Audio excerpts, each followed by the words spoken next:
ಯಾವುದೇ ರೀತಿ ಕೆಲವೊಂದು ವಿಚಾರಗಳು ತಪ್ಪು ನಡೆದಾಗ ಅದನ್ನು ಖಂಡಿತವಾಗಿ ಖಂಡಿಸತಕ್ಕಂಥ ಉದಾಹರಣೆಗಳು ಸಾಕಷ್ಟು. ಇವತ್ತು ನಾನು ಏನು ಹೇಳಲಿಕ್ಕೆ ಬಯಸ್ತಾ ಇದ್ದೀನಿ ಅಂತ ಹೇಳಿದ್ರೆ, ಪ್ರತಿ ಬಾರಿಯೂ ಸಹಿತ ಮಲ್ಲಿಕಾರ್ಜುನ್ ಇರ್ಬೋದು, ಅವರ ಪಟಾಲಂ ಇರ್ಬೋದು,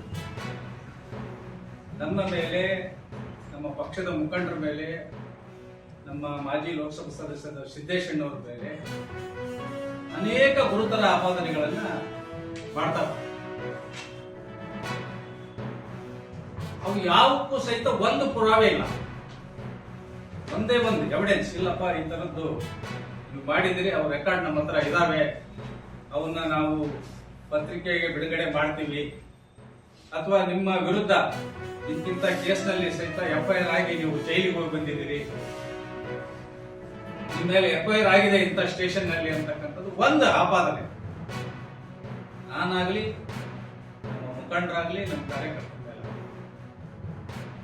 ಮಲ್ಲಿಕಾರ್ಜುನ್ ಅವರಿಗೆ ನಾನು ಕೇಳಲಿಕ್ಕೆ ಬಯಸ್ತೀನಿ,